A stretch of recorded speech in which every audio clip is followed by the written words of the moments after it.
नमस्कार, जय हिंद विद्यार्थी मित्रों, मी अमोल देशमुख स्वागत करतो. लाईव्ह मध्ये आपण हे सेशन घेतलं, पण लाईव्ह मध्ये मागच्या 15 दिवसापासून व्हेनेझुएलावरती त्या अमेरिकेने काय अटॅक केला तेव्हापासून प्रत्येक यूट्यूब टीचर्स जे आहेत ना, तर ते लाईव्ह सेशन अटकता आहे आणि तो फार क्लमजी आणि फार म्हणजे एक्सपिरियन्स चांगला नव्हता. तर आता हे जे सेशन होतं तर त्याचं एक शॉर्ट फॉर्ममध्ये आपण पाहणार आहोत. अगदी 2 अडीच 3 मिनिटांमध्ये अर्थ व सांख्यिकी विभागाचं नाव बदललेलं आहे. आता ते अर्थ व सांख्यिकी आयुक्तालय झालेलं आहे. या व्हिडिओमध्ये अर्थ व सांख्यिकीचं जे सचिवालय आहे आणि आयुक्तालय आहे यामध्ये काय फरक आहे. कालच्या एका लाईव्ह सेशनमध्ये मी सांगितलं होतं की अर्थ व सांख्यिकीमध्ये जी पदं जी आहेत तर ती एवढ्या प्रमाणात नाही आहे, पण आता त्याचं आयुक्तालय केलेलं आहे. तर ते आयुक्तालय झाल्यामुळे विभागीय कार्यालय जे आहे तर ते स्थापन होणार आहेत आणि त्या अनुषंगाने नवीन पद भरती आलेली आहे. सगळं काही डायसेक्शन पोस्टमॉर्टम जे आहे तर संपूर्ण विश्लेषण तुम्हाला याच्या व्हिडिओमध्ये आहे ना. आता तत्पूर्वी पुढे जाण्यापूर्वी आपली ही जी अभ्यास यात्रा जी आहे तर ती सुरू होणार आहे उद्यापासून. ठीक आहे, ज्यामध्ये संपूर्ण 36 जिल्ह्यांचा आपण समग्र अभ्यास करणार आहोत. तलाठी भरती असेल, तुमची पोलीस भरती असेल, एस टी महामंडळाची भरती असेल, सगळ्या भरतीच्या अनुषंगाने ही व्हिडिओ सिरीज कामाची आहे. आणि आपल्या 49 रुपयामध्ये या ज्या नोट्स आहेत तर या देखील तुम्हाला अवेलेबल केलेल्या आहे. TCS, IBPS, MPSC कुठली परीक्षा असू द्या, तसेच चालू घडामोडीसाठी महावृत्त हे जे डेली PDF आहे ही देखील तुम्हाला ॲप्लिकेशनवरती मिळत असते. चला तर आता आपण लगेचच चालूया. ही आपली महाराष्ट्र शासनाची वेबसाईट आहे. गुगलवरती गेल्यानंतर तुम्ही जर समजा महासंवाद जर टाकलं तर महासंवाद टाकल्यानंतर तुम्हाला ही वेबसाईट येईल. आज रविवार आहे 18 जानेवारी. डेली ही वेबसाईट जी आहे तर ती अप अँड रनिंग असते, अपडेटेड असते ना. आता यामध्ये गेल्यानंतर इथं मंत्रिमंडळ निर्णय, मंत्रिमंडळाची जो निर्णय आहे इथं क्लिक केल्यानंतर 17 जानेवारी 2026 जो निर्णय आहे याच्यावरती क्लिक केल्यानंतर आपल्याला सगळी माहिती जी आहे तर ती इथं दिसते ना. आता ज्यावेळेस खाली आलं तर त्यावेळेस तुम्हाला कळेल की इथं जस्ट अ मिनिट, अर्थ व सांख्यिकी जे संचालनालय आहे तर ते आता आयुक्तालय होणार आहे. आणि या आयुक्तालयाच्या 1901 पदाचा आकृतिबंध जो आहे तर तो मंजूर केलेला आहे आणि त्याला मान्यता देखील देण्यात आलेली आहे. अर्थ व सांख्यिकी संचालनालयाच्या 1901 पदाच्या आकृतिबंधास राज्य मंत्रिमंडळाच्या बैठकीत मान्यता देण्यात आलेली आहे. राज्य मंत्रिमंडळ म्हणजे कोणतं? कॅबिनेट मंत्रिमंडळाच्या बैठकीमध्ये मान्यता देण्यात आली आहे. त्याचबरोबर अर्थ व सांख्यिकी संचालनालयाचे नाव बदलून अर्थ व सांख्यिकी आयुक्तालय असेही करण्यास मान्यता देण्यात आलेली आहे. बैठकीच्या अध्यक्षस्थानी देवेंद्र फडणवीस जे आहे ना तर ते होते ना. आता आपण क्विकली पाहून घेऊया की सचिवालय, ठीक आहे, सचिवालय आणि आयुक्तालय यामध्ये काय फरक असतो. पहा, सचिवालय जे आहे, सचिवालयामध्ये सचिव जे आहेत ना तर ते महत्त्वाचे असतात. सचिव अव्वल, सचिव अप्पर सचिव जे आहेत तर ते असतात. आता सचिवालयाचं काम काय असतं की नेमकं जे आहे ना तर ते विभागाचे नियम, धोरण, योजना जे आहे तर ते तयार करणं आहे. म्हणजे संपूर्ण राज्यामध्ये कारभार कसा चालेल याचं मार्गदर्शन आणि नियंत्रण तयार करणारा जो विभाग असतो किंवा जे आहे तर ते सचिवालय असतं. ठीक आहे, जसं की आपलं शिक्षण सचिवालय आहे, ठीक आहे, देन आरोग्य सेवा संचालनालय आहे, ठीक आहे, संचालनालय आहे, शिक्षण संचालनालय, आरोग्य सेवा संचालनालय. हे काय करतात की नियम बनवायचं काम करतात, परिपत्र काढणं वगैरे जे आहे तर ते करतात, योजना बनवणं, योजना ठरवणं, ठीक आहे, आणि सगळ्या जणांना सर्वसमावेशकपणे सूचना देणं हे काम सचिवालयाचं असतं. आता दुसरं पाहूया की आयुक्तालय म्हणजे काय. आयुक्तालय, आता आयुक्तालय आलं म्हणजे कोण आलं? आयुक्त आले. ठीक आहे, आयुक्त म्हणजे कोण? कमिशनर आले. ठीक आहे, आता आयुक्तालय म्हणजे काय की जे सचिवालयाने नियम बनवलेले आहे किंवा एका विभागाचे जे नियम आहे तर ते प्रत्यक्षपणे खाली पाळल्या जातात की नाही त्याची थेट अंमलबजावणी करणारी जी यंत्रणा असते तर त्याला म्हणतात आयुक्तालय.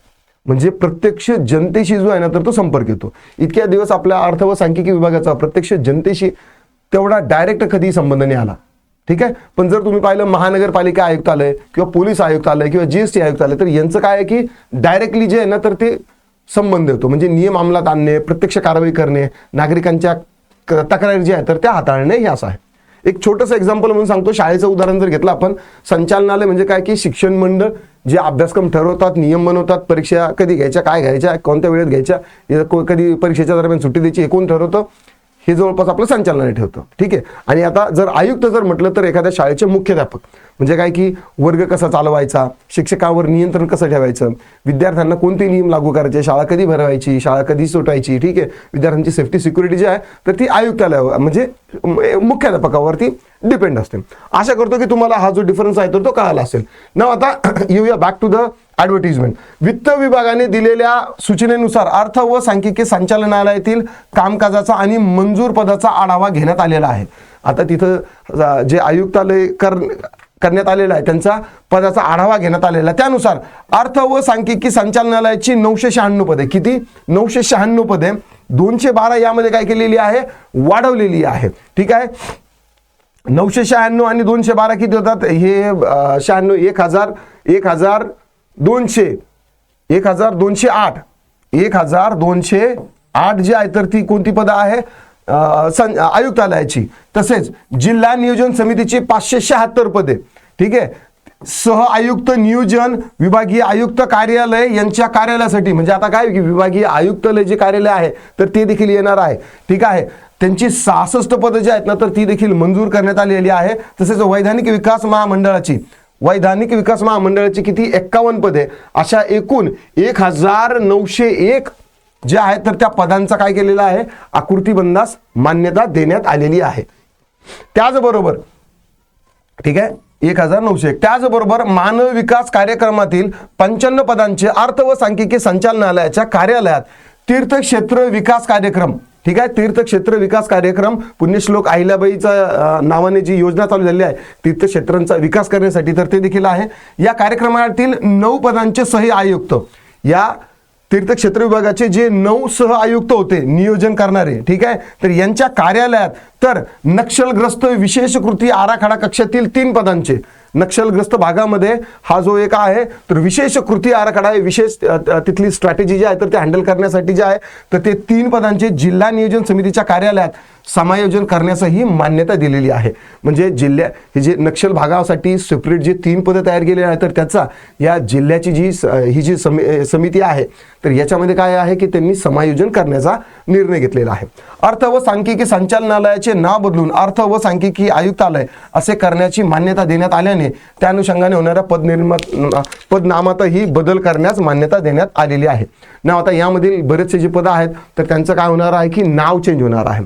नंबर 1. आता पुढची प्रोसेस काय होणार आहे ते देखील मी तुम्हाला सांगतो. 1901 पदं आहेत. ठीक आहे. आता याच्यामध्ये काय होणार आहे की यांची बिंदू नामावली जी आहे तर ती ऑलरेडी बनवलेलीच असणार आहे. जस्ट अ मिनिट, कसं करतात इरेज, हा चला परत. आता यांचा आकृतीबंध तयार झालेला आहे. ठीक आहे. नंतर आता पुढच्या स्टेजमध्ये काय येणार, हा आकृतीबंध मंजूर आहे. नंतर पुढच्या स्टेजमध्ये त्यांचा सेवा प्रवेश नियम येईल. शेवटच्या ठिकाणी सांगितलं ना त्यांनी की काही पदं जे आहेत तर ते त्यांच्या नामातही बदल करण्यात आलेला आहे. मग त्या पदांच्या नावात बदल केलेला, त्याचे GRचे जे आहेत तर ते लेटर येतील.